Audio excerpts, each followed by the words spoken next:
Budget hearing meeting to order and ask for a roll call, please.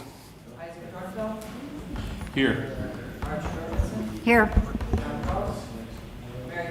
Here. Here. Here. Here. All right, with that, I would ask Mr. Cashman to please present his annual budget presentation. Good evening. Good evening.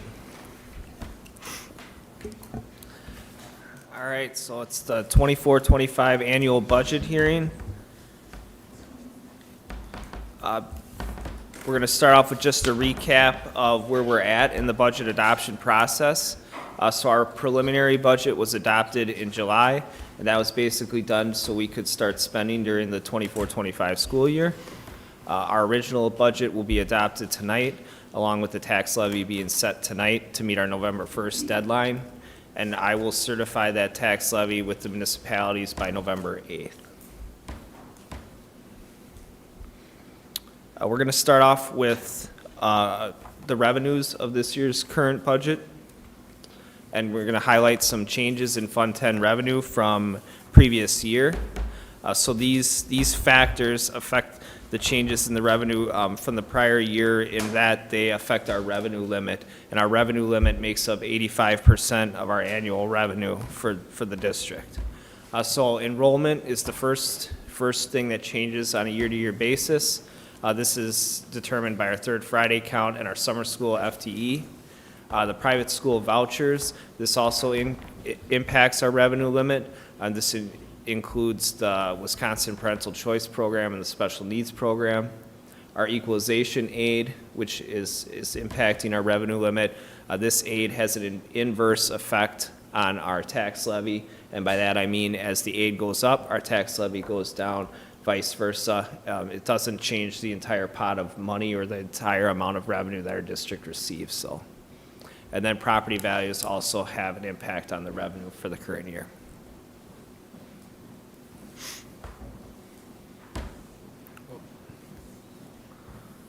So we're going to start off with enrollment. So in 2023, our September FTE was 3,026. The preliminary budget that we approved in July estimated our September FTE to be at 2,994. That was based off our January count. Our actual September FTE was 2,967. This is down 59 students from last year, but it does not include our summer school FTE. That was 32 students total. This, however, we're aided on a 3-year average. So this is based on just the current September numbers, but we are aided, and the revenue limit is calculated on a 3-year average. Our 3-year average for this year is 3,078, which is down from 3,168 last year. So it's a slight decrease of 2.87%. However, we are running below the Wisconsin average decrease of 3.8%.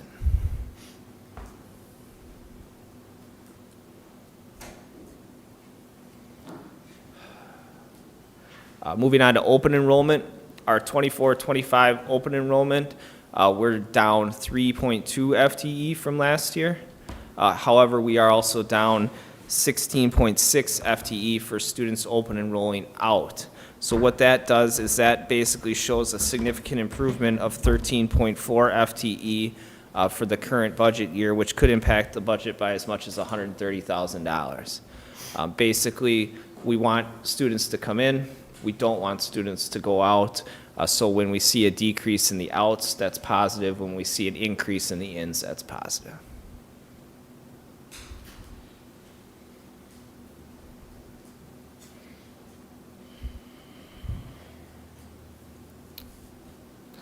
Some non-recurring exemptions that affect our revenue limit. So the revenue limit without exemptions is the entire pot of money that makes up the aid and that makes up our tax levy.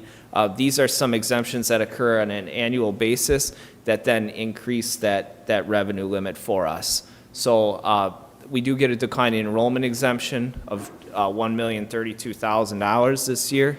That will change for next year depending on what our enrollment looks like. We have a prior year adjustment for open enrollment. There were some pupils that go uncounted. This is typical across the state. We did not have an adjustment for refunded or rescinded taxes, and our private school voucher aid deduction this year is $1,160,571. These non-recurring exemptions total $2,244,000.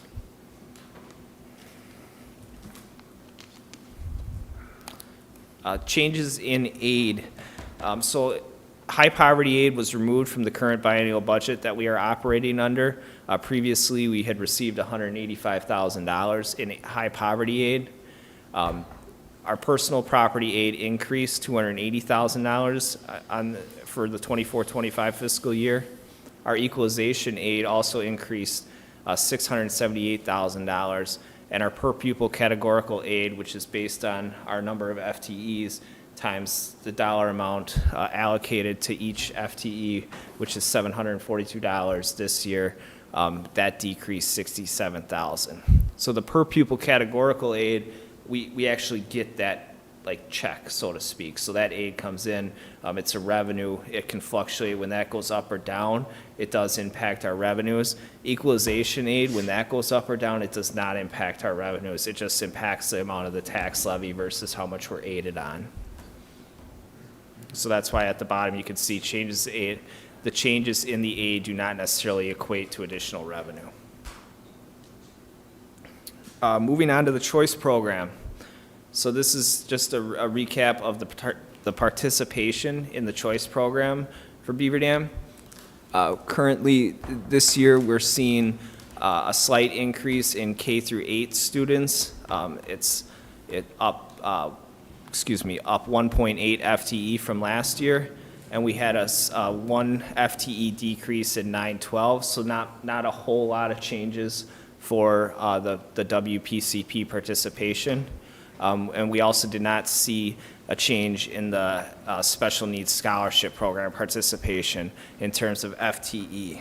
That being said, the amount of money allocated to each FTE did change this year. So it increased $344 per FTE. And so that makes up the majority of that increase that we're seeing for the voucher aid payment this year. So at the bottom of this slide, you can see it's $1,119,000, up from $1,048,000, and our special needs decreased slightly.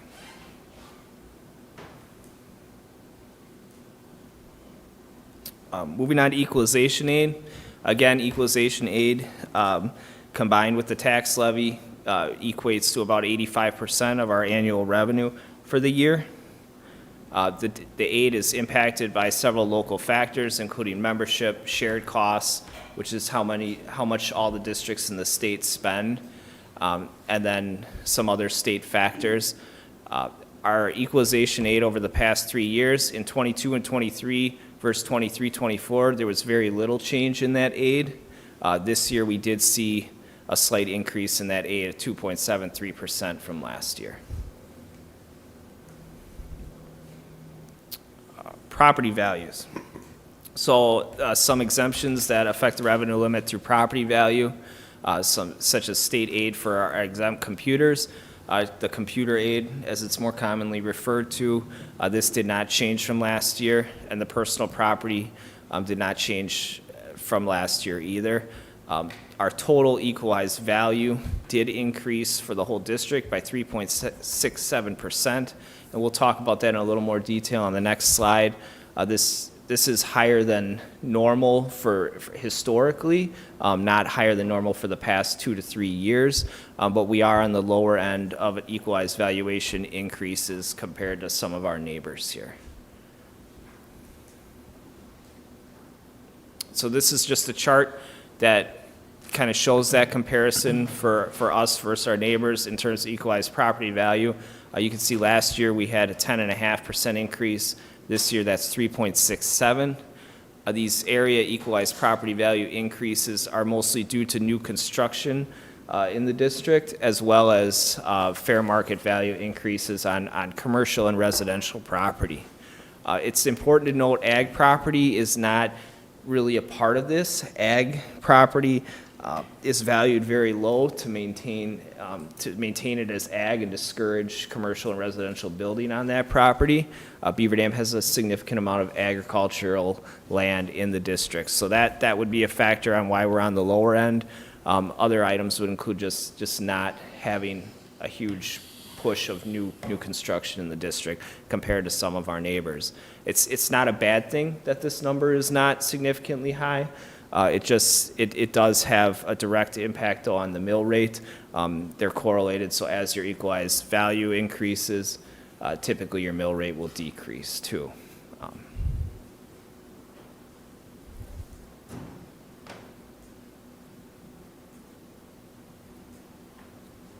So here's the revenue limit levy calculation. So at the far right column on the top, you can see our total revenue limit, which includes the exemptions that we've discussed, is $37,277,000. When we take out our aid and those exemptions of the $25,510,000, we're left with an allowable limited revenue, which is our Fund 10 operations tax levy of $11,767,237. Out of that tax levy, we have to allocate $703,570 to non-referendum debt service, and so that leaves us with $11,063,667 in a general fund tax levy for operations.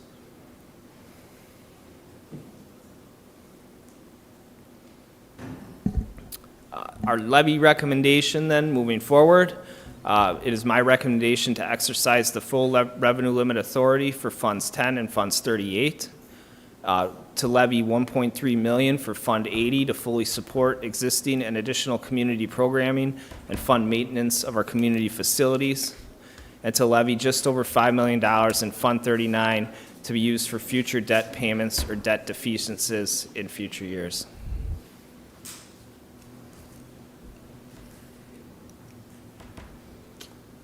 With this recommendation, that would bring the final levy and the mill rate. The mill rate would be $6.88. That's a decrease of 2.87% from last year's mill rate of $7.09.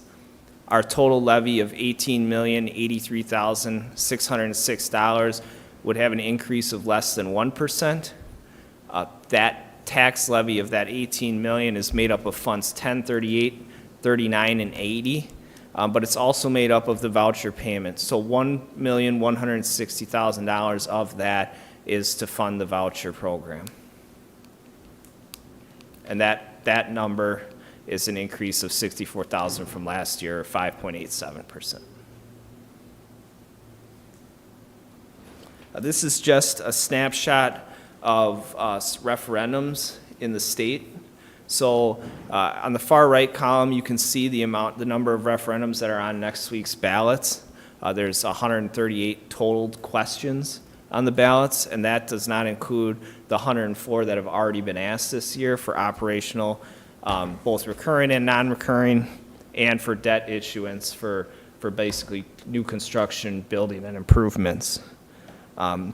We've been able to stave off operational referenda, but judging by these numbers, most other schools have not. But I think that's important to note that we have been able to avoid it, and our ability to continue to do that is going to depend on the community support.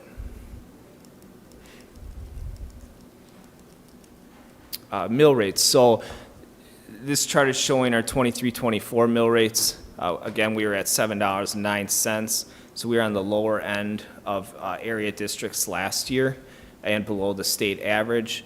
Tonight I'm proposing a $6.88 mill rate, which I would anticipate would again be on the lower end of area districts and below state average. We won't know that until 2 weeks from now when those numbers are released by the state, but that would be my assumption, educated assumption. Moving on to expenditures. So this is just our general fund expenditures broken down in some easy to read categories. You you could see that salary and fringe make up the majority of our expenditures at just under $28 million. Other major pieces of our total expenditures would be our special education expenditures, and that's that transfer to Fund 27 toward the bottom of $5.2 million.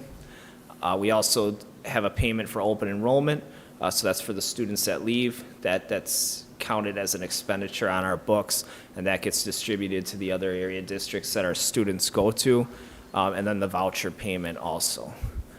All these expenditures total $43,575,525, which is it's just over a $2 million decrease from last year in terms of expenditures.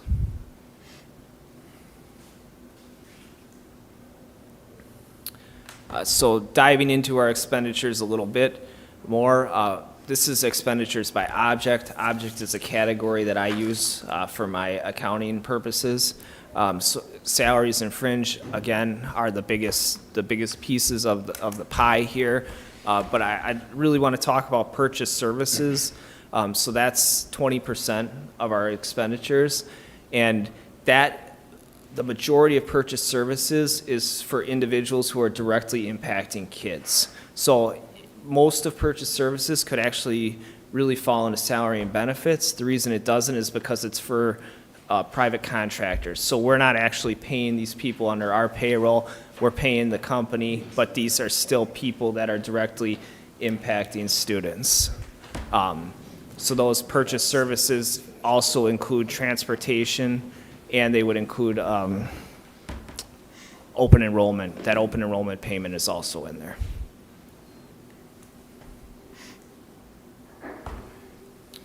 Finally, we'll get to a summary of the current year expenditures.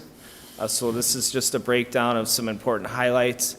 At the top, you can see our September count. That is just for September. That does not include the 3-year. That's not our 3-year average that we're aided on. The per pupil increase that we're seeing on the revenue limit this year was $325. We don't know what that'll be next year because we're going to be under a new biennial budget next year. But that is the second year of the current biennial. And the per pupil categorical aid is the $742 that I mentioned earlier based on our FTE. Our Fund 10 and Fund 10 revenues and expenditures, which is our operational budget, those are the same at $43,575,525, and that equates to a balanced budget with no surplus and no deficit. Our total school-based tax levy is just over $18 million, which is an increase of less than 1% from last year. Again, a $6.88 mill rate, which is a decrease of almost 3%. Totaling that $18,083,606 levy. Are there any questions or clarifications? Any questions from the board? I know we just covered a majority of this information last week, but any additional questions, comments? I just have a quick question. What is considered personal property in the? Personal property aid. So it's every district gets personal property aid. They basically, it's an equation that the state uses based on property values, population, and then they just have a number that they factor in.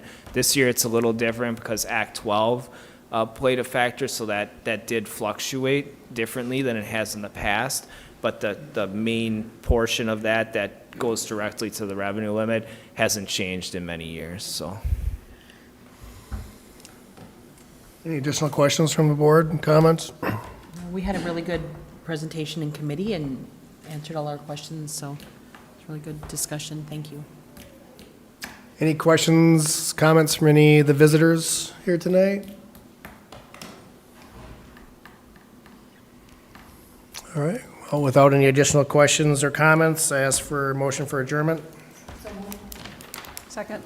All right, we have a motion and a second for adjournment. All in favor, say aye. Aye. All those not, same sign. All right, we're adjourned, and we'll start our business meeting here in about 10 minutes. Hey,